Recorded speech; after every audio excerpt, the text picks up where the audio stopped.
Titanic एक ऐसा जहाज जो इंसानी कामयाबी की जीती जागती मिसाल था, लेकिन वो अपनी सबसे बड़ी परीक्षा का सामना कर रहा था। उस रात बर्फीले अटलांटिक महासागर में टाइटैनिक सिर्फ एक डूबता हुआ जहाज नहीं था। नहीं, वो एक ऐसा मंच बन गया था जहां इंसानियत की असली परीक्षा हो रही थी। तो चलिए आज इस कहानी की गहराइयों में उतरते हैं। 30 बस एक नंबर है ना? लेकिन टाइटैनिक की कहानी में ये नंबर सब कुछ बदल देता है। आखिर इसका मतलब क्या हो सकता है? किसी की उम्र या शायद लाइफ बोट की गिनती? नहीं, इसका राज बहुत गहरा है और इसका जवाब हमें उस रात लिए गए कुछ सबसे हैरान करने वाले फैसलों तक ले जाएगा।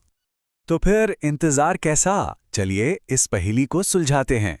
हमारी पहली कहानी जुड़ी है उस दौर के एक सबसे अमीर इंसान से, और हां, इसी कहानी में छिपा है उस 30 नंबर का राज।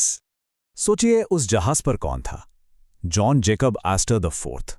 अरे ये नाम ही काफी था। मतलब उस वक्त के सबसे अमीर, सबसे पावरफुल लोगों में से एक। उनकी मौजूदगी ही उस जहाज की शान को चार चांद लगा रही थी। तो लीजिए, खुल गया 30 का राज। जॉन जैकब एस्टर के पास इतनी दौलत थी, इतनी ज्यादा कि वो एक दो नहीं, पूरे 30 नए टाइटैनिक जहाज बनवा सकते थे।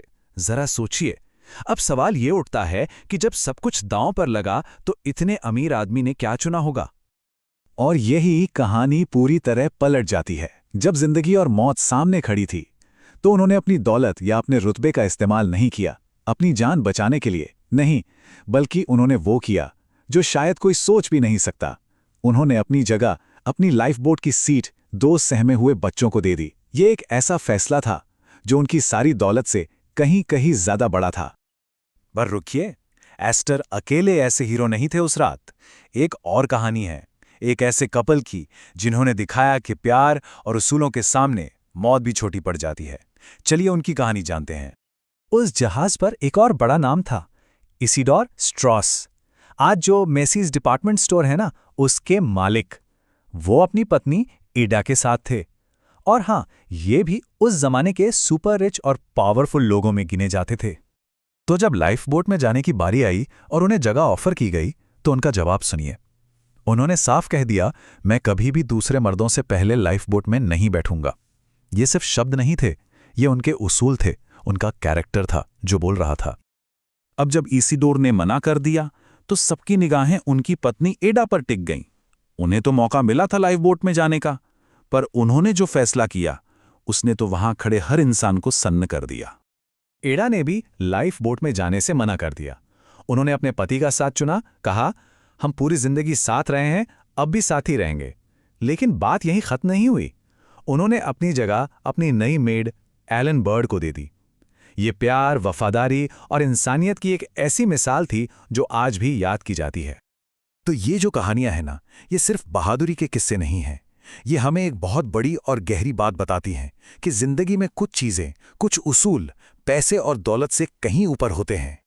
ये हमें सोचने पे मजबूर कर देता है ना कि जब सब कुछ छिन रहा हो, पैसा, पावर, रुतबा, तो आखिर में इंसान के पास बचता क्या है?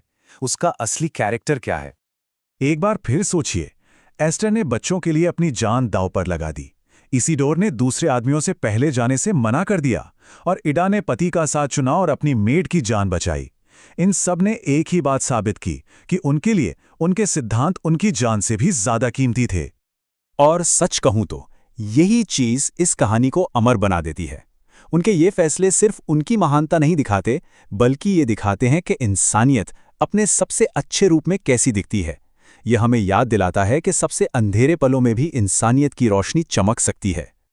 तो आखिर में ये पूरी कहानी हमें एक बहुत बड़े सवाल के साथ छोड़ जाती है।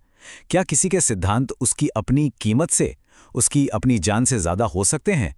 खैर, टाइटैनिक की उस बर्फीली रात में कुछ लोगों ने इसका जवाब शब्दों से नहीं, अपने कामों से दिया था।